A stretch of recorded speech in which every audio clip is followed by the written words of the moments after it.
Third nation ప్రమేయం ఉండకూడదు అనేది మన విదేశాంగ విధానం.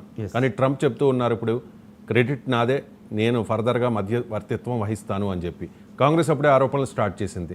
మరి మన విదేశాంగ విధానాన్ని విషయంలో మోదీ రాజీ పడుతూ ఉన్నారా అని చెప్పి రాహుల్ క్వశ్చన్ చేస్తూ ఉన్నారు. ఏమంటారు? ఎస్ అండి, నిన్న రాహుల్ గాంధీ గారు ఒకటే క్వశ్చన్ చేశారు. భారత్ పాకిస్తాన్ల మధ్య కాల్పుల విరమణ కానీ యుద్ధ విరమణ కానీ అనే ప్రకటన ఇండియా నుంచి రావాలి, ప్రధాని నుంచి. కానీ ట్రంప్ గారి నుంచి రావడం ఏంటి అంటే, భారత విదేశాంగ విధానంలో ఒక సూత్రం ఉంది.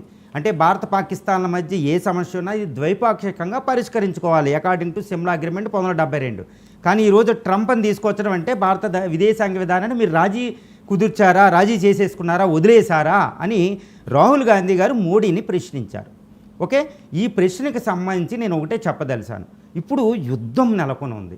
ఆ యుద్ధం ఒక లెవెల్కి వెళ్ళిపోయింది. ఇందాక చెప్పినట్టు ఆ లెవెల్ ఏంటంటే అణుయుద్ధానికి వచ్చేసింది.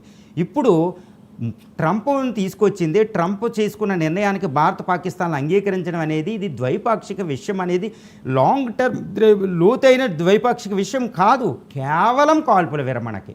అందరూ కొట్టుకుంటుంటే ఎవరో ఒకళ్ళు బయట నుంచి మాట సాయం చేస్తారు, మీరు కొట్టుకోకూడదు తప్పు అని. ఓకే, వాళ్ళ మాట చాలా వరకు ఆలకిస్తాం. ఈరోజు ట్రంప్ అంటే ఏంటి, భారతదేశం డిఫరెంట్ మూడ్లో ఉందండి. భారతదేశం ఏంటి, ట్రంప్ అనేవాడు చాలా ఇంపార్టెంట్, జేడీ1 చాలా ఇంపార్టెంట్. వాళ్ళు చెప్పిన మాట, పుతిన్ చెప్పిన మాట, చైనా చెప్పిన మాటను మనం పక్కన పెట్టలేము. ఎందుకంటే ఇది ఆర్థిక యుగం, ఓకే, గ్లోబలైజ్డ్ సొసైటీ. వాళ్ళ మాట ఆలకిస్తూనే మన ప్రయోజనాలను రక్షించుకోవాలి. మోడీ గారు ఏం చేశారు, వాళ్ళ మాటను ఆలకించారు. ఎందుకంటే యుద్ధం ఆగడం అనేది మనకు కూడా అవసరం కాబట్టి.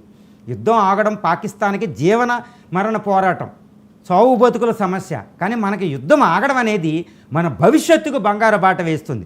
కాబట్టి మన అవసరం ఉంది కాబట్టి మోడీ గారు ఆలకించారు, యుద్ధాన్ని విరమించడం వరకే. కానీ విదేశాంగ విధానంలో కాంప్రమైజ్ అవ్వడం కాదు. మోడీ గారు ఎక్కడా కాంప్రమైజ్ అవ్వలేదు. అందుకే భారత పాకిస్తాన్లో కాల్పుల విరమణకి వెళ్ళినాయి, కానీ ఇది ద్వైపాక్షికంగా మాట్లాడుకుని వెళ్ళినాయి అన్నీ చెప్పారు. కానీ అమెరికా ప్రస్తావన ఎక్కడా మనం తీసుకురాలేదు. విదేశాంగ ప్రతినిధి విక్రమ్ మిశ్రీ గారు ఇచ్చిన ప్రకటనలో అంటే మనం విదేశాంగ విధానంలో కాంప్రమైజ్ కాలేదు. కేవలం కాల్పుల విరమణకి ట్రంప్ని మన మోడీ గారు వాడుకున్నారు అంతే. ఎవరో ఒకరిని వాడుకోవాలి కదా, ఎందుకంటే వాడు మూర్ఖుడు. పాకిస్తాన్ మూర్ఖులు మనసు రంజింపజేయలేం, మూర్ఖులతో మాట్లాడలేం, కుక్కలతో మాట్లాడలేం, పిచ్చి కుక్కలతో అసలు మాట్లాడలేం. ఆ పిచ్చి కుక్కకు మాట్లాడేది కర్ర. ఆ కర్ర అమెరికా చేతిలో ఉంది, IMF ఫండ్ ద్వారా. ఆ కర్రనే